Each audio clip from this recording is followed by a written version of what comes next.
Ethan never believed in second chances. Not in love, not in life. After years of fixing broken cars and carrying the weight of his own mistakes, he'd learned to keep his heart locked away. So when his friend set him up on a blind date, he almost didn't go. But something, maybe hope, maybe loneliness, pushed him to show up that rainy evening at the little café on Maple Street. He sat by the window, nervously stirring his coffee when she walked in. A woman in a blue dress, her smile warm but strangely familiar. She introduced herself as Lily, and though Ethan swore he'd never seen her before, something deep inside whispered otherwise. He thought it was just another awkward first date. Until she looked at him and said quietly, "You don't remember me, do you?" The rain fell in gentle sheets against the cafe windows, tracing tiny rivers down the glass. Inside, the air was warm and filled with the smell of roasted coffee and baked pastries. Ethan sat at a corner table, nervously fidgeting with his watch strap. He wasn't sure why he'd agreed to this blind date. Maybe it was loneliness. Maybe the quiet ache of too many evenings spent eating alone. He'd been a mechanic his whole life, hands calloused, heart cautious. Love wasn't something he expected anymore. Still, his best friend had insisted. "Come on, man. You fix cars, not people. Let someone fix you for a change." He managed a tired laugh at the memory, and then the bell above the door jingled. A woman stepped inside, shaking rain from her umbrella.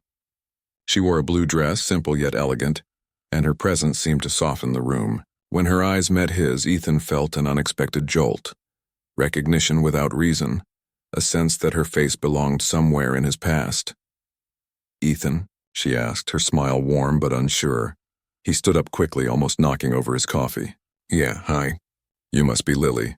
As they sat, conversation came slowly, polite, a little awkward. But something about her voice, her calmness, made him relax.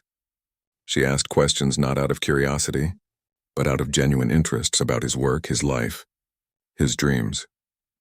Ethan couldn't remember the last time someone listened like that. But every now and then, when she thought he wasn't looking, her eyes lingered on him with a strange depth, as if she was studying not the man sitting before her, but the ghost of someone she once knew. And that's when she whispered, almost to herself, "You really don't remember me, do you?" Ethan froze for a moment, unsure if he'd heard her right. Her words hung in the air, soft but heavy. "You really don't remember me, do you?" He set down his coffee, the faint clink echoing louder than it should. I'm sorry," he said gently. "Have we met before?" Lily smiled faintly, but her eyes told another story. "It's okay," she whispered. "You wouldn't remember. It was a long time ago." Rain tapped steadily against the window as she spoke. 10 years ago, there was a snowstorm outside the city. I was driving home from college when my car slid off the road. No one stopped. Cars passed, headlights flashing by like ghosts. Ethan's brow furrowed. Something about her tone made his heart beat faster. "But then," she continued, "a pickup truck pulled over. A man jumped out, no gloves, no coat, and just determination in his eyes. He pulled me out, covered me with his jacket, and stayed until the ambulance came." Ethan leaned back slowly, the scene flickering in his mind. Snow, fear, headlights. A girl crying on the roadside. Her voice broke through the memory. "You told me you'll be okay. You didn't even give your name." He swallowed hard. "That was you?" Lily nodded, tears glistening. "You saved me that night. I never forgot your face, even when you forgot mine." For a moment, neither spoke. The cafe faded around them, just two people connected by an invisible thread of fate. Ethan's chest tightened with emotion. He had thought it was a blind date, a chance at something new. But now it was something far deeper, a moment from his past returning to remind him of who he once was. Ethan sat in stunned silence, his pulse thudding in his ears. The cafe around him seemed to blur, the quiet chatter, the clinking of cups, the faint hum of music, all fading into the background. He could see it now, clear as daylight. The blinding snow, his freezing hands gripping the steering wheel as he'd pulled over to help a stranded driver. The girl's terrified face, her trembling voice, the way she had clung to his jacket as he promised, "You'll be okay." He had forgotten the details, but the feeling, the pure, instinctive need to help, came rushing back. Ethan's voice cracked. You became a nurse because of that night?" Lily nodded, her smile trembling with emotion. "I did.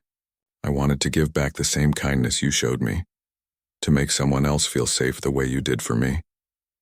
Ethan leaned forward, eyes glistening. I never knew. I didn't think anyone would even remember. You made me believe in people again, she said softly. You taught me that strangers can save lives in more ways than one.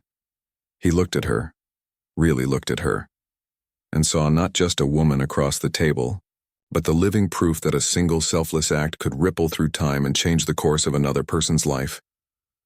A strange warmth filled his chest, mixing gratitude and disbelief. For years he had thought his life was small, ordinary, forgettable, but sitting here across from Lily, he realized something powerful. Even the moments we forget can become the moments that define someone else's life. The rain outside had slowed to a soft drizzle, but inside the cafe the air felt charged, heavy with unspoken emotion. Ethan stared at Lily, his throat tight, words tangled somewhere between guilt and gratitude. I don't even know what to say, he murmured. That night, it was just instinct. Anyone would have stopped? Lily shook her head gently. No, Ethan, people didn't stop. Dozens of cars passed. You were the only one who did. Her eyes softened. You don't realize how much that meant. You gave me back my faith in people when I'd almost lost it. He looked down at his hands, rough, stained with years of labor. He'd spent so long believing he was just an ordinary man, invisible to the world. Yet here sat someone whose entire life had been shaped by one small act he'd nearly forgotten. Lily's voice trembled. When I got out of the hospital, I promised myself I'd live differently, that I'd make my life count, just like you made yours matter to me. Ethan blinked back tears. I never thought what I did made any real difference, he admitted.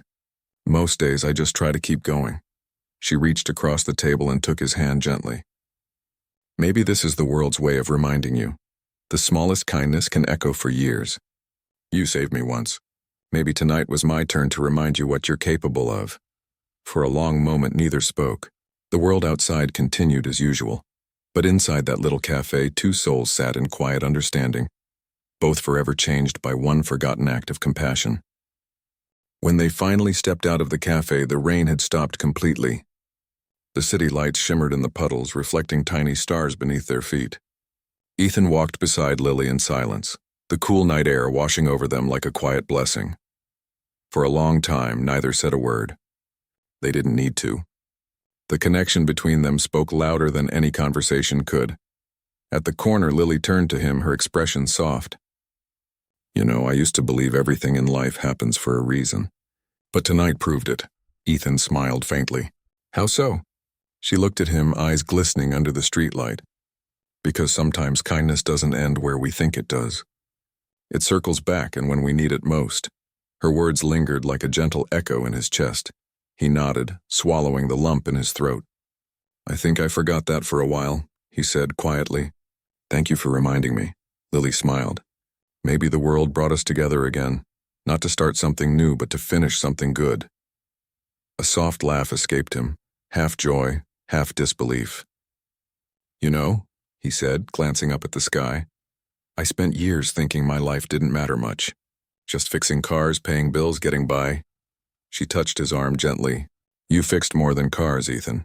You fixed people, one act of kindness at a time. As they parted ways, Ethan watched her walk away under the streetlight, her blue dress swaying in the night breeze. And for the first time in years, his heart felt light, not because of romance, but because he'd rediscovered something deeper, the quiet, unstoppable power of human kindness. Because sometimes, the good we give away always finds its way back home.